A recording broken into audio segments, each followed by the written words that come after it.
that? Long-term optimistic. We have the greatest country on the planet, and we should applaud that. We should teach that. We should educate that. And while this country had problems in the past, we have these extraordinary things that a lot of other people don't have. If you opened up our borders, half the world would want to move here. People wouldn't want to move to China. And so we should count our blessings too, but acknowledge, you mentioned those positive things, those are true, but if you are in the lower 25% of society, you're the ones who go home to areas with more crime. Your income didn't go up for years. You're dying 10 years younger. You have there's more suicide and opioid and depression. The inner cities, the schools aren't working necessarily for your kids. It's become intergenerational. We're not giving the skills they need. And they looked at things that, and they do see, a lot of people getting very rich, but not them being helped. So we should be lifting up all of society and have plans to how are we going to fix these things, acknowledge where there are flaws that don't work. 这期视频大摩主要讨论了美国的经济，以及特朗普上台之后的社会问题，还有一些政策建议。话不多说，让我们一起来看一下大摩对目前地球上经济体量最大的国家是怎么判断的。I'm going to read you a list. Okay. And then ask you why people see the glass as half full. Yeah. Because this feeds off what you just said. Murders are way down. Illegal immigration is down. The stock market is soaring. Jobs are up, including manufacturing jobs. I mean, the list does go on. Wages are up. Things on paper look great in this country. And yet even you said that you are, what was your expression? Cautiously pessimistic. So, even you have a little of that glass. Long-term optimistic. We have the greatest country on the planet, and we should applaud that. We should teach that. We should educate that. And while this country had problems in the past, we have these extraordinary things that a lot of other people don't have. If you opened up our borders, half the world would want to move here. People wouldn't want to move to China. And so we should count our blessings too, but acknowledge, you mentioned those positive things, those are true, but if you are in the lower 25% of society, you're the ones who go home to areas with more crime. Your income didn't go up for years. You're dying 10 years younger. You have there's more suicide and opioid and depression. The inner cities, the schools aren't working necessarily for your kids.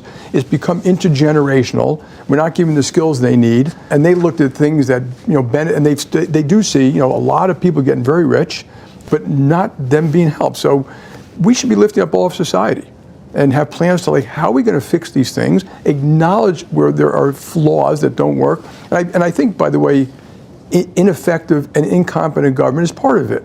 People look at what we do in government and they say, well, what did you do with the $5 trillion we gave you?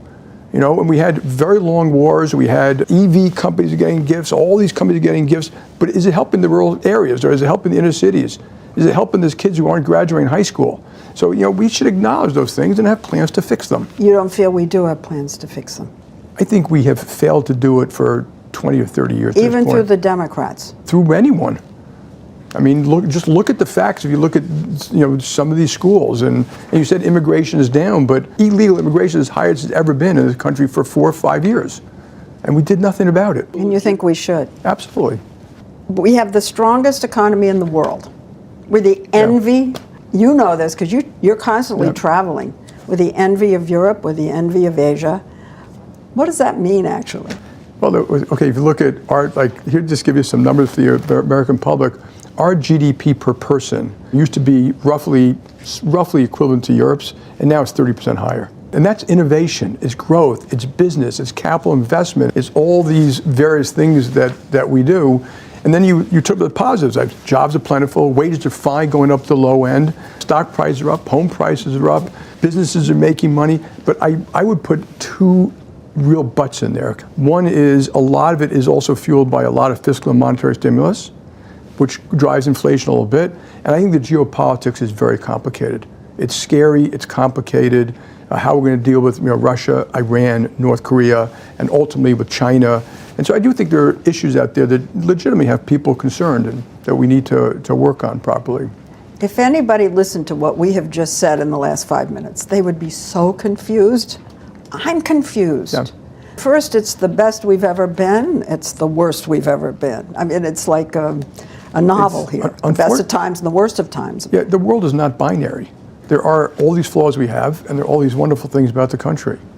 And I've given examples in the past where we grew at 2% a year for 20 years. And I think it should have been 3%. I think the reason it wasn't 3% is because we didn't get so many things right. Affordable housing, work skills education, literally an overweening bureaucracy that just cripples the formation of business, et cetera. Had we grown at 3%, so 2% is not bad. I mean, if you're Europe, you would have loved 2%. But had we grown at 3%, our GDP per person would have been 15,000 per person higher this year than it was. And that's a big number. That would have paid for a lot of benefits and services and growth and capital investment. And so I look at it sometimes, I look at, well, what are the policies that can drive that? What did we get wrong and what should we fix? And just because we're doing better than Europe doesn't mean we shouldn't be a little more ambitious in what we think we're going to accomplish. But you're cautiously pessimistic. What are you pessimistic about? I think I mentioned the fiscal monetary stimulation and the effect of that, and maybe persistent inflation, and the geopolitics. I do believe it's the most complicated and risky geopolitical situation since World War II. You have the terrible war, Ukraine and Russia. What's going on in the Middle East is terrible. You have Iran, maybe on the verge of nuclear weapons, North Korea sending troops. And we have a world that, made it on fire, but it's smoldering. And American leadership is required to fix this. And then we have China and the complexity of that relationship. It's not just Taiwan, but think of the global economic relationships. I just think those are really important subjects. I think we'll get through them. And, we should applaud, anything we can do to get through those issues. But that is of great concern to me. Donald Trump coming in, new president. I was told, you tell me if it's true, that during the campaign that you occasionally gave him some advice. So now he's about to be president. Advice now? Yeah. What about, for example, steps he might take to help the economy? Very specific. Yeah, I didn't speak directly to him. I spoke to some of his staff. So I'm a patriot. I mean, I think the country is unbelievably great. I want to make it better. I think collaboration works. I think yelling and screaming at each other doesn't. I think politics aside, policy's got to be right. So the policies are the ones we've kind of spoke about a little bit. Get immigration, border security right, and then proper immigration after that, legal immigration, wanted immigration, whether it's seasonal workers, H-1B visas, which I think most people kind of agree with, by the way. Has he been right on that, in your view? I have this debate with my wife. Yes, in general. You can talk about specifics and disagree, but the concern around border security, obviously, every country in the world is concerned about that. What does your wife say? She understands that in that issue, yes, but you can disagree with other very specific things. But in the big picture, my guess is 90% of Americans say, yes, we should have proper border security.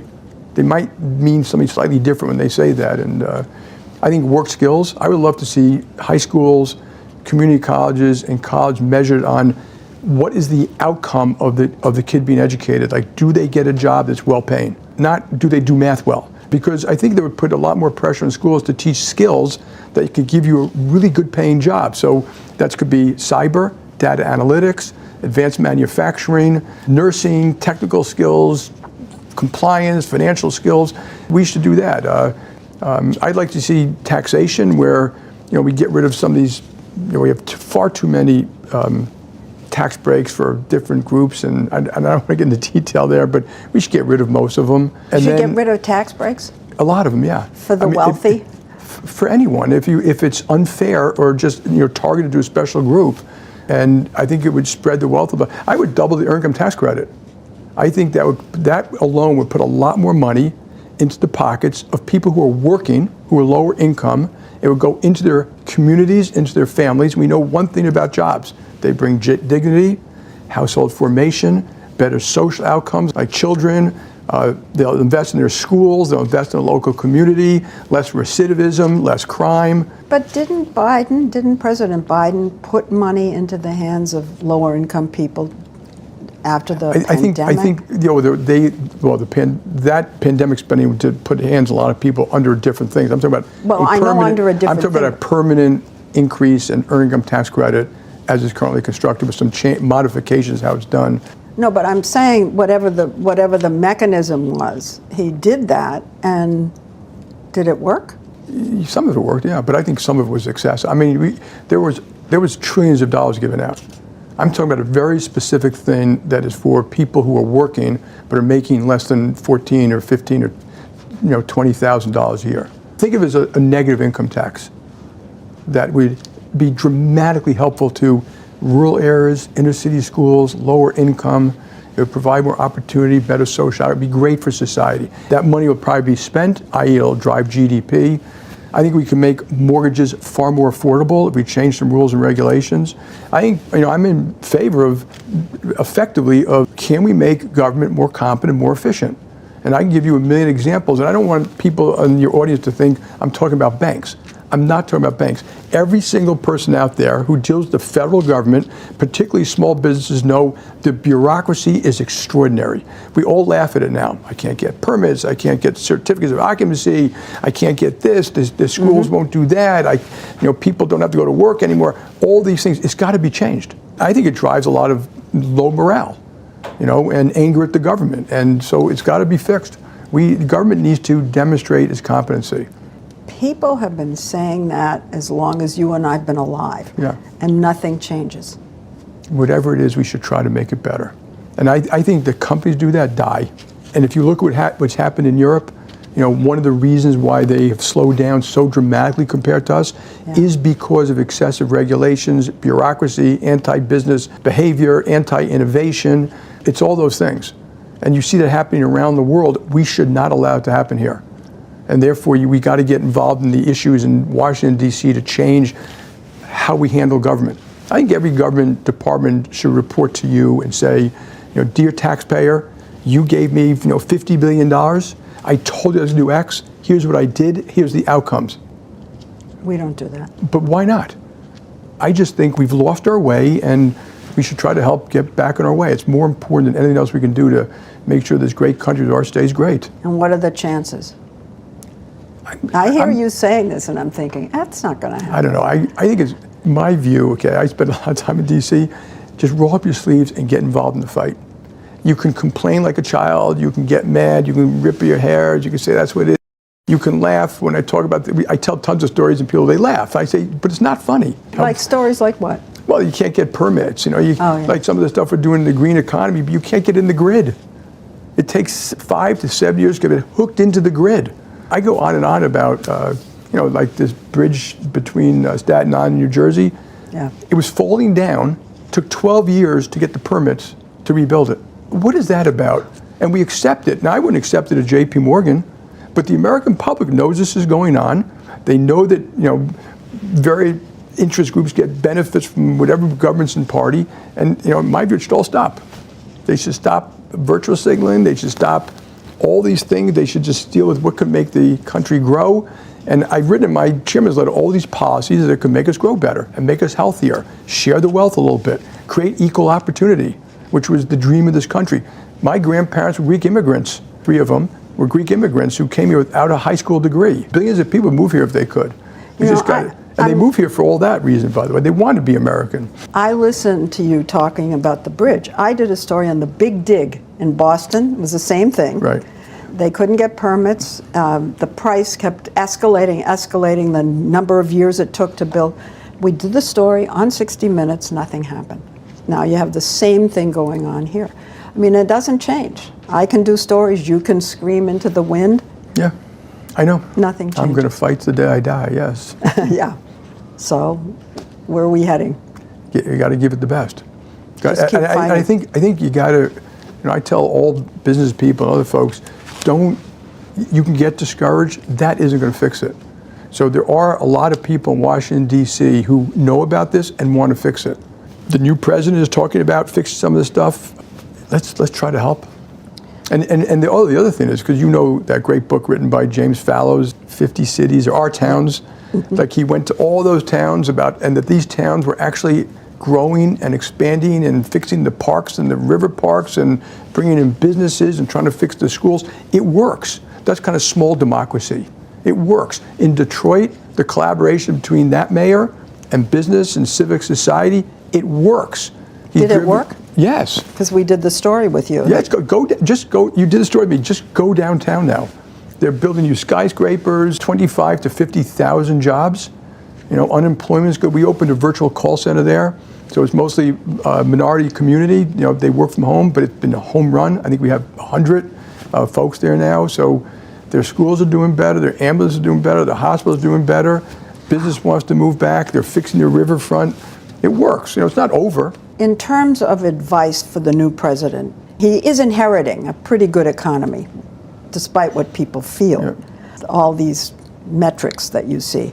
But what about advice to him on some of the policies that he's threatening to do that could hurt the economy? For instance, tariffs. Have you talked to him about tariffs? If you could talk to him right now, what would you say? I have not spoken about tariffs. I think you should read The Art of the Deal. He's a negotiator. He lays out some very tough things, and sometimes it works. We have to worry more about national security, resiliency, diversified supply chains, and we didn't. And also we should have worried more about who it hurt. So while trade's got some enormous benefits, it does hurt that town where the plant closed. We had a thing called Trade Adjustment Assistance, which was supposed to give people retrain, relocation, income assistance if they were hurt by trade. It never quite worked. And so we need to focus on some of those issues. And to me, tariffs are a tool, properly used, that can help get some of those issues resolved. Unfair competition, national security issues. If like any tool, if it's misused, it can do damage too. But your point is that you think it is a legitimate negotiating tool. Absolutely. Every country is allowed to make its own unilateral actions.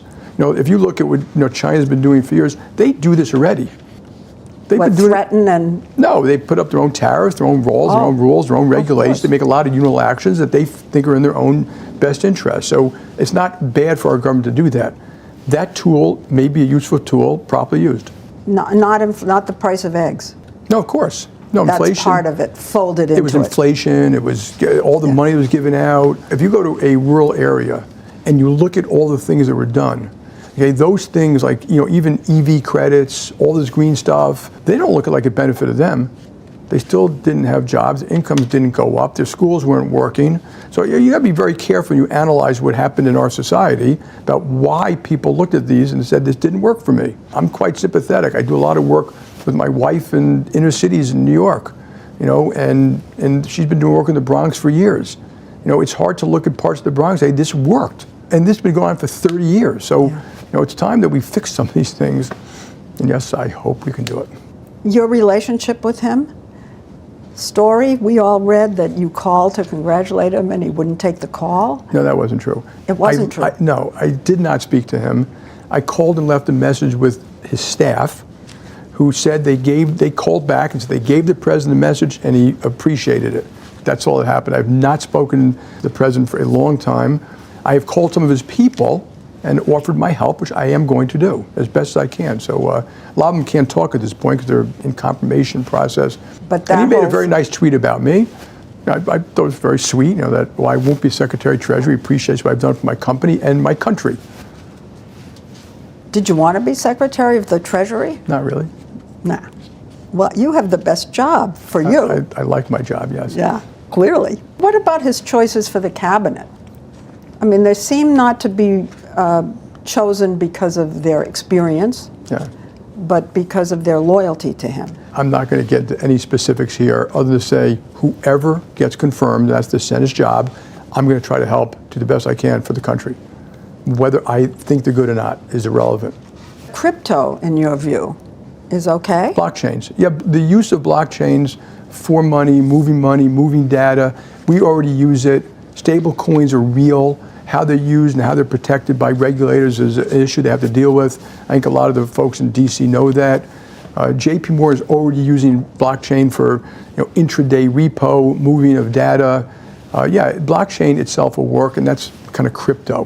Mm-hmm. Right? Crypto contracts, embedded contracts where you can go somewhere and see what this building is. You can buy 0.1% of a building with all the detail and all the data in a permissioned area. Yeah, it'll have uses. Remember, we've been talking about it for 10, maybe 15 years. There hasn't been a lot, right, other than Bitcoin. And Tether now is quite big. So you have been running JP Morgan, the biggest bank, for nearly 20 years. 320,000 employees. What do you do? What does the head of an organization like that do? Can you explain what you do? I'll try to explain. Well, first of all, I'm very proud of the company. We do business in 100 countries around the world. We bank all these countries, cities, schools, states, hospitals, 60,000 middle market companies, 12,000 large corporations around the world. We move $10 trillion a day. We do like $4 trillion a year of financing for consumers, mortgages, credit card, loans. It's extraordinary. And we reach out to disadvantaged communities. But what do you do? Yeah, That's well, what the first thing I do is I wake up in the morning, I read a lot of stuff, a lot of newspapers. What time do you get up? Yeah, unfortunately, because of what's going on around the world, earlier and earlier, so now it's more like 4:30. But I read the papers, I read a lot of stuff people send me, and I look at you guys in the news sometimes, and we run a pretty structured place. I've got great people here. We have follow-up lists for everything. We meet every Monday and go kind of around the table, what's going on in parts of the world, the risks we're bearing, if we're having client problems, we make mistakes, how we deal with mistakes, how we deal with governments around the world, not just Washington, D.C. We have almost like a mini State Department to deal with some of those things. And every business is well run. It's got a follow-up list with detail about technology, systems, AI, products, services, branches. And at the end of the day, I know it's a big company, but it's the branch. We have 5,000, but it's the branch. There's a branch manager running a branch with 10 people, and that branch isn't that different than a community bank branch. We do checking, deposits, we might help manage your money, we might have a credit card for you, a debit card, we make mortgages, and we have to make sure we do a good job because customers walk with their feet. But what do you do? Now that's what the bank does. Oh, okay, so probably about a third of my time is in kind of meetings people know about, business reviews around the world, management meetings, client related type stuff. I'm probably on the road 40% of the time, and I see clients and regulators, and I love hanging out with the management team, take them to dinner with spouses sometimes, and ask them, what can we do better as a company? We have these bus trips, and we ask people in the branches and the bus trips or clients, what can we do better? What's the stupidest stuff we do? If you're going to name a bunch of bureaucratic things that we do that make your job harder, what are they? And we try to fix them. And so, traveling and getting out there and seeing your people. You're and a cheerleader. I'm a cheerleader, but it's not just to cheerlead. It's also to learn from them. So I think it's a mistake for someone to go to like a call center and say, rah, rah, we're a great company, without saying, by the way, what did we do wrong? You may have come from another company. What did you do better? Constant analysis, constant observation, constant follow-up lists. You got to make it fun. We have a National Achievement Conference, and literally, I'm going to say there's 2,000 people in the room. They're from the branches. These are not our higher income. They're not investment bankers. Some have never been in an airplane. And we stand. Oh, you fly them in? Yeah. It's usually a big place. You need a big place, usually Las Vegas or Nashville or Orlando or something like that. And the management team all goes. We kind of work half the time, half a day, and then have a barbecue. But then we have the awards section. Most of us are on stage for hours, thanking them, greeting them. Some of those people are crying. They've never been recognized. The last person comes up, we're playing the song Simply the Best, and it's unbelievable. And it makes you appreciate what they do. We learn from them. It's motivating that I know if I don't do a good job, I'm hurting not just 30,000 people, but 80 million American consumers and countries around the world. So we all work pretty hard to make sure we're doing a good job. What does it take to be a leader of a big company? Are there specific qualities, or is it indefinable? I'm not sure I'd separate big from small, because I'll tell you what I think are important ones. One is detail, analysis, facts, repeat, rinse. Why is that branch doing better than that branch? How can I make this a little bit faster for the customer service person? How can we do a little bit better job helping the customer? Are we reading our customer complaints? Second is... You know what? That sounds boring. It's work. Sorry. It's work. It's work. Yeah, and then it's, I'd say, administration. A lot of people are a hot mess. They don't have follow-up lists. They forget everything. They don't return their phone. They may be nice people. They may be great at the analytics, but they can't run anything. So think of if you're running, I always use like Ike Eisenhower, Normandy. He had to be an unbelievable manager administrator to get all that stuff done. 7,000 trips, 150,000 troops, the food, the weapons, the equipment, the bullets, the boats, the paratroopers. But that's really management. But then I think the last part, which I think is the most important, I'm going to use two words often not used in business, heart and curiosity. The heart is that, do you actually care? And people know. They know if you're a BSer. They know if you don't care. They see it in your actions. They see it in how you treat people. They see it in how you deal with every issue you come up with inside the company. When a client calls and makes a complaint, you read it and you say, oh my God, this client is right. We mistreated them. As opposed to, that's our policy. And curiosity is constant learning. There's a humility of curiosity, which means I don't know. Tell me how you do that. How come you did such a good job there? One of my former partners, Bob Lipp, used to, at the end of the year, spend a week calling all the best branch managers saying, what did you do to get so good? How did you learn? Then he'd share best practices with people. Curiosity, heart, constant learning. Here's a new word for you. Maybe not. Maybe you know this word. Energy. No, energy. You better bring... Huge. You better bring real energy and drive.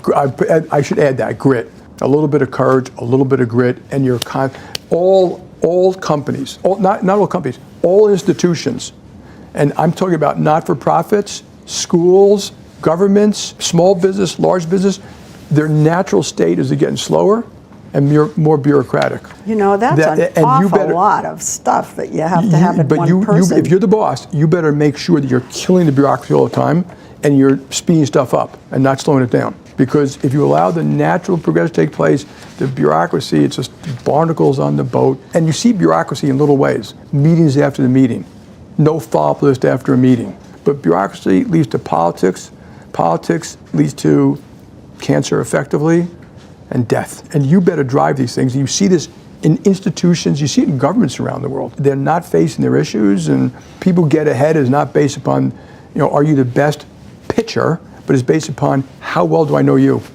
And so you better be, manage these things to try to get it right. And no matter how good you are, you'll never get it all right. Can I ask you about the loss of trust that people have in our institutions in this country now? The loss of faith in our courts, in our corporations, in our government, and in the press. I don't know about you. It's a distressing thing to me. How do you feel about this, and what do we do about it? I don't feel good about it, but I think it's very important. It's not completely true. It's like when you ask people, do you trust lawyers? I forgot that 80% are going to say no. If I ask you, do you trust your lawyer? What's your answer? Of course. Of course. Same with doctors, same with stockbrokers. And so people tend to say that, but they don't. Do most people, when you look at surveys, do they like where they work? Most people actually like their job. Okay? Yeah, but if you don't have faith in the Supreme Court and you don't have faith in a corporation. Yeah, I think our clients have faith in us. We break our back for them. We're there for them through thick or thin. We were there for them through COVID, the great crisis where we didn't need government money. So they know we're there through thick or thin. We make mistakes, and I think it's very important. You have a client make a mistake, you acknowledge the mistake. They don't mind you making the mistake. They mind you, no, we didn't, or like, okay, I got to fix it. Thank you for telling me so I can fix the system. There are a lot of people. I don't know why it's gotten so bad everywhere. I think part of it is we talk about government. I think government has to do a better job justifying what it does and how it does it and what the outcome is. And I'm not talking about firemen and police. I'm really talking about, the $4 trillion that goes to the federal government, in some cases state and local governments. I think we don't teach enough about what's great about the country. I think when we denigrate ourselves nonstop, I think it just starts to cut away at any faith in any institution. And I don't want to blame the press, but I think the press could do a slightly better job too. Social media, you read the same stuff I read. There's a lot to go there, and can social media do a better job policing itself? I personally think they can, and I think they should. By simple stuff like verifying who's saying those things. Yeah, just that one step. We just have all these social media companies getting rid of the fact checkers. But I think the fact checkers doesn't work. I think they should get rid of the fact checkers. They are getting rid of the fact checkers. But verify who you are. So when you enter JP Morgan systems, we know who you are.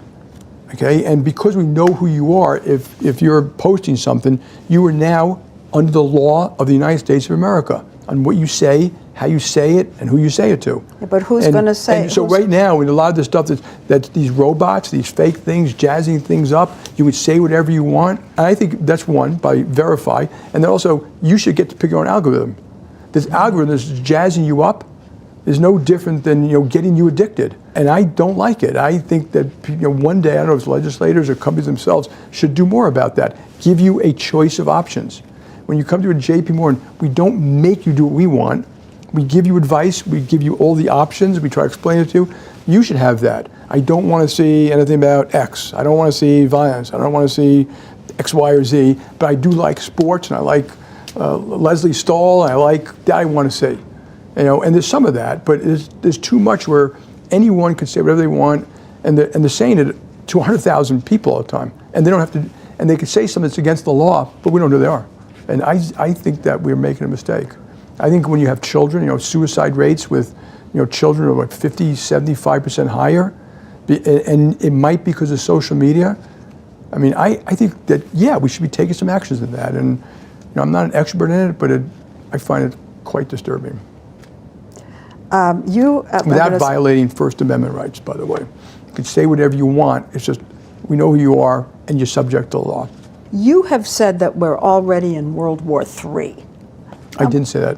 What did you say? I said that someone else had said it, and that at a minimum the world is smoldering. The person who said it is someone I respect, and they pointed out that if you go back to World War II, that the war started in 1932 Manchuria, in Spain in the mid-30s, Czechoslovakia, then it was Poland, and then it was Japan, and that it spread. And this person was pointing out that we already have multiple wars taking place, and people partnering up like we've never had before. So if you go back to our military planners in 1940, I think even in 1940, it did not occur to them that Japan would partner with Germany. So they weren't prepared for all of a sudden, two fronts. Yeah. And so, this thing is that complicated. You have, Russia, Iran, and North Korea aiding and abetting a terrible war in Ukraine, doing sabotage across Europe today, and aiding and abetting, the attacks by, quote, proxies on Israel, and building nuclear weapons. And, nuclear proliferation is probably the worst thing the world faces. And then China isn't necessarily part of that, but they're on the wrong side of that. Feeding it, yeah. Yeah, and they're doing microelectronics and benefiting from oil trade and all that stuff like that. So it makes our relationship with China very complex. And I think as long as this war is going on, it'll be even more complex, even aside from Taiwan. I'm talking about national security, trade, unfair trade. Though I do want to point out to the American public, I'm not afraid of China. I already mentioned we have all the foodborne energy in the world. They don't. Our neighborhood is a beautiful place, Atlantic Pacific, Canada, Mexico, no wars. They've got a very complex neighborhood where they've irritated their neighbors quite a bit. Korea, the Koreas, Japan, Indonesia, Vietnam, Pakistan, they're having border skirmishes with India, and Russia. That's a tough part of the world. Our GDP per person is $80,000. Theirs is 15. Our demographics are actually rather good. Theirs aren't. We have the best universities in the world, the best, and I said the power of that freedom. I think you're seeing a little bit when freedoms get lost. It hurts their economy, it hurts their innovation, it hurts their growth. And so why don't they see that? It's amazing, isn't it? The common refrain is that they today look at us as a, decadent, weak and lazy nation. And I look at it and say, there's no way America's weak and lazy. I mean, look at our military. I say, you go to any city in America, open your shades at 5:30 in the morning, open them up, and people are going to work. They're innovating in St. Louis and Bozeman and Kansas City and Omaha, not just Silicon Valley, Boston, and New York. And they're doing it in Austin and Nashville and New Orleans. So we're not weak and lazy, but we are a little stupid and uncoordinated. So they manage, the one benefit to being an autocracy, they can manage government and business as a whole. We can't. And so, sometimes we can't get our act together. We have to get our act together here around China, trade, immigration. What I tell, and I really believe this, is that America, all we have to do is make sure we're strong. Build our national economic power, military power. That's all we need to do. We don't have to be afraid of them. And the stronger we are, the better position we're in. And so I think there are a lot of things, we're huge supporters of the United States military and huge supporters of our economic strength, which is the foundation to all things. I'm going to ask you something about China, Yep. specifically China and American business people. a lot of American companies are pulling out of China because people who work for American companies in China are being harassed, they're being arrested. American companies are no longer making the same kind of money they used to in China. Do you recommend that American companies pull out? Are you pulling out of China? I know No, we're not. JP Morgan is there. It's a little complicated issue, so this is very important. The American government sets foreign policy, not JP Morgan. And so we are in China, we're still in China, and obviously the risk has changed, I completely understand that, and we may have to do things differently because of American policy or because of Chinese policy. But remember, the people we bank there are a lot of American companies. I know, but they're pulling out. Well, no, you say that. Some are, some aren't. They're all doing different things. Some are just changing their supply chains. You know, they relied in China for too much, and they're moving some of it to Vietnam or Mexico. So, but those are our clients who are helping them do their job, and we help American businesses expand around the world. In fact, I think we should do a better job of that in Latin America, in Asia, development finance. You know, help these. What do you advise your clients? Do you say go more into China, bring some out, or what's the advice? So every company's in a different position. If it's around national security issues, you aren't going to be allowed to do it. So don't wait for the government to tell you. Yeah. If it's around that you don't have resiliency, you should have that. That's got nothing to do with the American government. You shouldn't be relying on I would never rely on one producer or something for everything we need. So JP has always been quite diversified. So I would advise them to be diversified. Do scenario planning. Like, what are you prepared for? So we do a lot of risk planning around bad things that can happen, so I can serve my client in good times and bad, mostly in bad.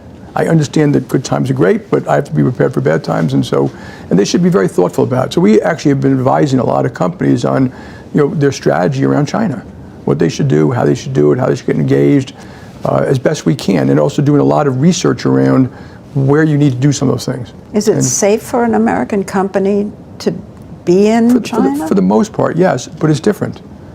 It's just changed, and a lot of our employees in China are Chinese, and you have to do things like change your systems so that data is not being shared between China and the rest of the world. Yeah. So there's a lot of work that's got to take place to do that, but those are policies that are set and will be set by the United States government properly. The Middle East. I just did a story on this incredible operation that the Israelis pulled off against Hezbollah. Yeah. And it seemed to have changed all the dynamics in the Middle East in a second. Yeah. In a minute, things change. And that seems to have happened in the Middle East. Are you feeling any more optimistic about that part of the world because of this? Yeah. So I took a trip to Israel basically just to hug our employees and some of our clients, some of whom lost their children in the terrorist acts there. And I think what they've done is amazing. And they've gone against the advice of a lot of the world, but they've wiped out a lot of Hezbollah. They've wiped out Iranian defenses, and in this, we've been dealing with this thing. We have proxy wars forever. I mean, at one point, the world should say there's no more proxy. If you're the person, go at the head. And so, they've been amazing, and it's changed the dynamic and it's changed the power there. You saw what happened in Syria. That's because of Israel, most because of Israel, a little bit of, that Russia's extended, maybe overextended in Ukraine. I think it actually increases the chance of long-term peace. I don't know if you said in your story that, Saudi Arabia and the UAE still want normalization relations with Israel. Hard to do today. Yeah. They also have said, very importantly, at least that's what I've read, that they are willing to, use their military and their money to help get better governments of Palestine and, maybe create a peace force or something in Gaza. Very hard for America to do that. If the Arab community does that, you may actually, create a legitimate Palestinian government, with some kind of maybe a long-term path to peace. I think it has a higher chance than it's ever been before. Very complex place. A lot of people are going to do whatever they can to stop that. But let's keep our fingers crossed. Yeah. In covering that, I was so struck by how instantly a perception can change. And then I thought about you having your heart problems and how instantly the situation for this bank changed. Yeah. And how we have assumptions about what's going to happen tomorrow and the next day. Yeah. You can't be sure That's correct. about anything. That's correct. So why even plan, Hey. No, we plan it. I mean, I know you do. I'm It's a all risk about planner. planning. Like, you'd be shocked at the amount of scenarios I always talk to the Federal Reserve about their stress tests. We do 100 a week. And then we do. Well, give me an example. Give us an example of a stress test. Okay, well, Yeah. what if interest rates go to 8% as opposed to 2? What if markets fall 50% around the world? What if home prices go down 50%? What if You there's have an A team and a B team. Well, sometimes, what if? And then we do specific scenario planning around, if like we've been talking about cables being cut for years. I've known about this problem for years. About what if they get cut? What if it cuts out a whole country for us? What are we prepared for? And of course, now you got to prepare for cyber. They call it hybrid war: cyber, water, electronics, electricity.